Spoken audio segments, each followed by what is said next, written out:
had specific questions about the direction of my psychology career. And also, I wasn't sure at that point for my children. At that point, my oldest was about starting school. She's 5 or 6 years old. And we weren't sure about chinuch for the children. There were most of us chinuch in Silver Spring, in that area, in Washington. We weren't sure about that. And like everybody else, I guess, I had my own questions of emunah and bitochen. And some were philosophical questions, but some were really lemaisa kinds of questions. And I wasn't sure about many things. I was in a stage of uncertainty. I was then in my very early 30s, so maybe I was too young for a midlife crisis, or maybe I just got the midlife crisis earlier than some people. And I was probably depressed because of this, or just in general.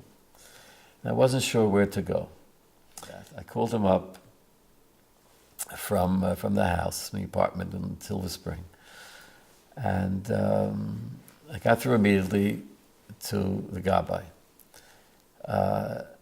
And in the background, he answered the phone, "Oh, hello, who's this?"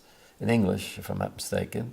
And the Rebbe said from the distance, I know it was the Rebbe's voice, because I knew the Rebbe's voice, "Wer ruft Reret?" So he asked me, "Wer ruft?" So I said, "Ich bin a Yid from Maryland, from Silver Spring, Maryland." "Why are you calling?" I didn't say my name. He says, "Why are you calling?" So I told him, I have questions about my decisions I have to make, about my career. I spoke to him in English. About my career. I have questions in emunah. I'm a person with many, many questions. I'm a very, very uncertain stage of my life. And I would like to ask the Rebbe certain questions about decisions I have to make. I use the word uncertainty and decisions. So, as I was talking, the Gabbai was like paraphrasing what I was saying on the phone. I imagine so that the Rebbe should hear. He's saying, decisions, emunah, and professional choices, things like that.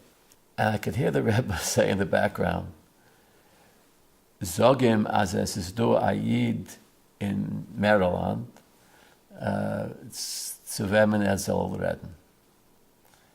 And der Yid heißt Weinreb. So the Rebbe Gabbai said to me, "Did you overhear what the Rebbe said?" I didn't believe my ears, all right, because I knew for sure I didn't say my name. I wasn't going to say my name unless I was directly asked. No one ever asked, "What's your name?" So he said, "Did you hear what the Rebbe said?" So I said, "No." I wanted to hear it again. So he said, "The Rebbe said that there's he said, he quoted the Rebbe verbatim in Yiddish, "As ist du a Yid in Maryland, zu wem sollt reden, sein Nomen is Weinreb." So I told the Gabbai, "My Nomen is Weinreb." So I heard the Rebbe say, "Bazoi soll wissen sein, as amol darf man reden zu sich." And the Gabbai then was like stunned.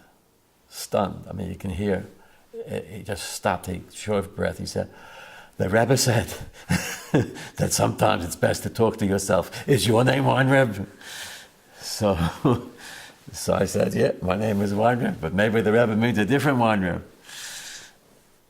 So he says, "No, if the Rebbe says talk to Weinreb, you got to talk to Weinreb." So I thanked him very much. Obviously, since 1971, I've had many, many questions about many, many different things. And unfailingly, whenever I have any kind of question, even if it's a question in halacha, or a question in, should I learn this masechta, this month, or that masechta, whatever, or if it's a deeper question about shidduchim, my family, my own personal decisions, before I speak with anybody else, I put myself aside some time, and I study something to do with the Rebbe, Likutei Sichos or something. It's kind of connect again, and I think about it myself, and I listen to my, whatever you want to call it, my inner voice. I call it, and it's very, very helpful.